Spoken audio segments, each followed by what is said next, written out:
Hey, it's McGann, and here with maybe a big link between the Coraline and Spiderwick Chronicles movies. And I really need to thank our local librarian, Christina, because on Halloween, Christina mistook my daughter for being a character from Spiderwick because of the stone with the hole in it. And that led me to a moment because it's not very often that we see a stone with a hole in it. So I looked into it more and I actually think I've got a connection. And I have to say, I firmly believe that the Grace Children and Coraline exist in the same universe.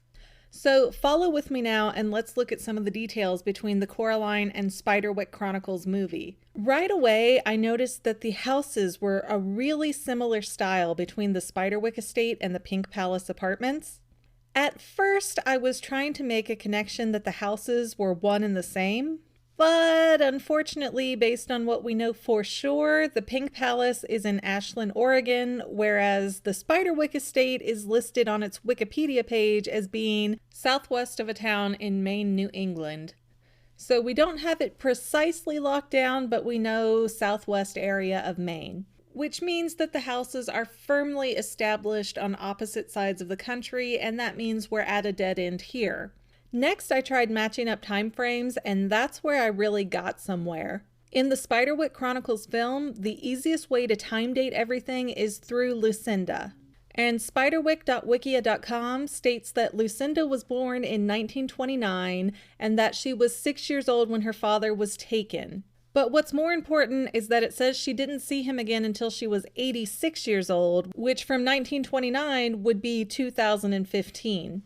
So I guess that means the movie was technically set in the future because it was released in 2008, but the timeline says 2015. But that's at least a useful timeline for us to go off of.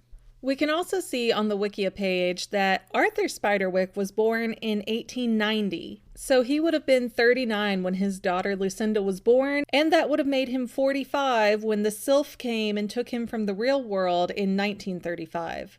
Now, I haven't found an exact amount of years that Arthur Spiderwick worked on his guide, but Lucinda calls the field guide her father's life's work, which would usually suggest that a person has been doing something for decades for it to be considered his life's work. So Lucinda's comment combined with Arthur's age at his abduction, let's just guesstimate that he started his obsession with magical creatures about 20 years prior. So let's say in 1915 at the age of 25 is when he started his work. And then we would also have to assume that it would have been 1915 that Arthur first discovered the Seeing Stones, because obviously he would not have been able to conduct his research without the ability to see the magical creatures. So what do these timelines have to do with the Coraline film? Well, in my Coraline Theory Part 2, I suggest that Miss Spink and Forcible moved into the Pink Palace in 1921, as is suggested by their candy jar dates. Now, a key thing that Miss Forcible mentions is that their candy jars are filled with hand-pulled taffy from Brighton, best in the world. Of course, most people would assume that they mean Brighton as in the town in England, but I've found that there's also a Brighton, Maine. And Brighton, Maine is an extremely small city that used to be a 40-mile plantation. And even though searching for candy shops in Brighton didn't come up with any results, there are tons of world-famous candy shops just a few hours away. So a wealthy man in Brighton, Maine would reasonably have plenty of world-famous taffy on stock to give a beautiful pair of traveling sisters as a gift. After all, the ladies do mention having had many suitors in their day, and it would not be unheard of for a theatrical burlesque show to travel. So all of that can make us reasonably conclude that hand-pulled candy from Brighton isn't talking about Brighton in England, it's talking about a gift from Brighton, Maine. Okay, so if you haven't gotten ahead of me yet, then I'm sure you want to know why this is important at all. Well, it's because it puts Miss Spink and Miss Forcible in the same location as Arthur Spiderwick. And if my theory that the ladies moved into the Pink Palace in 1921 is correct, that means that a visit to Maine between 1915, when Arthur first found the Seeing Stone, and 1921 could have given the sisters access to obtaining a Seeing Stone of their own. We even have a hint in the Spiderwick Chronicles that a Seeing Stone has been taken. And the field guide shows that there are several more versions of scene stones that can be found anywhere.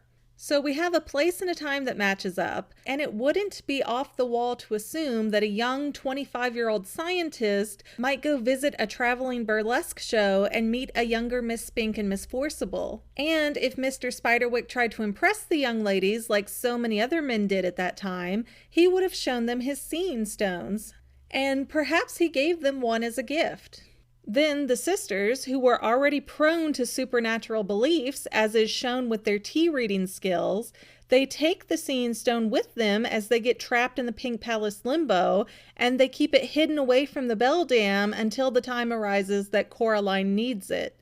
And if I'm not making any sense at this point, please go check out my other Coraline theories to catch up, because I just don't have enough time to go back and cover everything in detail.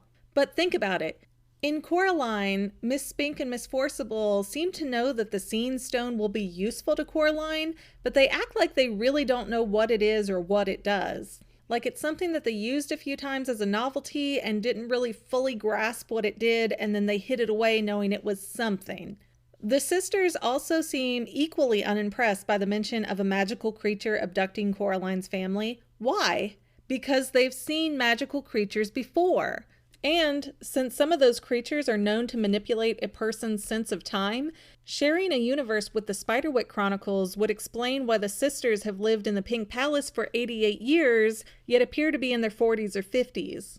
Also, look at the place where Arthur Spiderwick ends up being captured for 80 years. This would be his idea of paradise. This is literally what his version of the other world would look like. It all lines up and makes sense that Coraline and the Spiderwick Chronicles happen in the same universe.